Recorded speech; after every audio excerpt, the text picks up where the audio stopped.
Hello বন্ধুরা, শুভ বিবাহ ধারাবাহিকের আজকের এপিসোডে দেখানো হয়েছে সুধাদের পাড়ার প্রতিবেশী তারা বলে সুধার মতন ডিভোর্সি মেয়ের ছায়া যদি পাড়ার অন্য মেয়েদের ওপর পড়ে তাহলে তো ওদেরও ঘর ভাঙবে, ওদেরও তো অমঙ্গল হবে। এরকম অলক্ষী মেয়েকে আমরা কিছুতেই পাড়াতে থাকতে দেব না।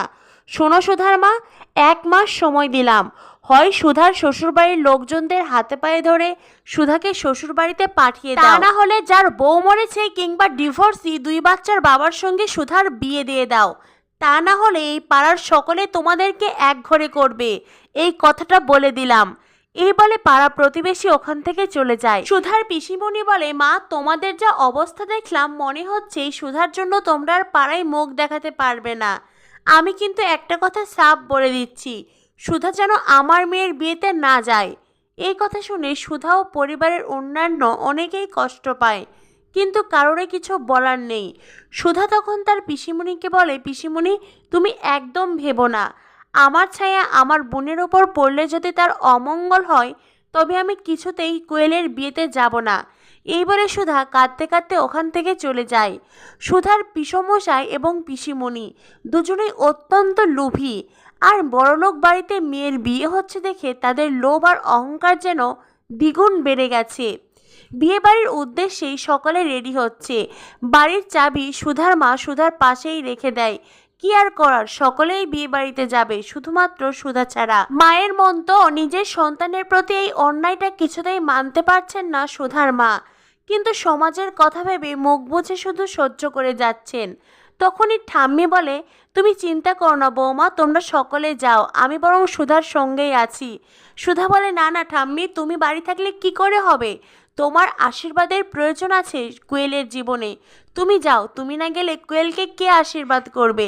আর তাছাড়া আমি তো এখন বাড়িতে থাকছি না, আমি পাড়ার স্কুলে যাচ্ছি। তখনই জেঠিমণি সুধাকে বলে, একদম নয় সুধা, একদম নয়, তোর পাড়া বেড়ানো শেষ, তুই আর একদম পাড়ায় যাবি না। একটা কথা সকলে জেনে রাখো, সুধা যদি পাড়া বেড়াতে যায় তবে আমাদের বাইরে যাওয়া বন্ধ হয়ে যাবে। তখনই সুধার পিসিমণি আর পিসমশাই তারা দুজনেই কাঁদতে কাঁদতে বাড়িতে ঢোকে আর বলে, সব কিছু শেষ হয়ে গেছে, কাল রাতে ডাকাত পড়ে আমাদের সমস্ত টাকা পয়সা নিয়ে গেছে, এখন আমার মেয়ের বিয়ে কি করে হবে, এই ভেবে তারাই কান্না করছে।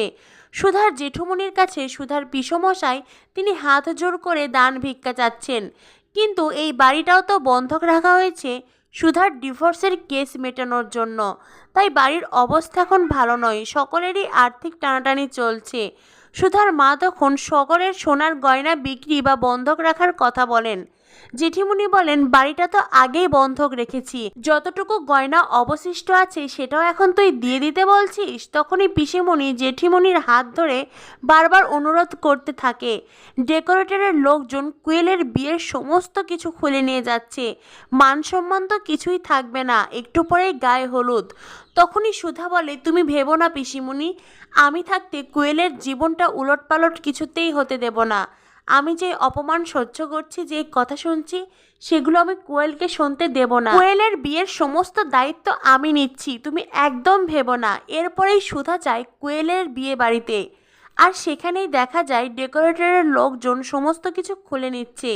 সে আর কেউ নয়, ইমন আর ইমনের মা, অর্থাৎ তেজের ভালোবাসার বিনিময়ে ঠাম্মির থেকে যে 5 কোটি টাকা নিয়েছিল ইমন, সেই টাকা দিয়েই এই ব্যবসা শুরু করেছে। সুধা ইমনের মাকে বলে, সামান্য কিছু টাকার জন্য আপনি একটা মেয়ের এত বড় ক্ষতি করবেন?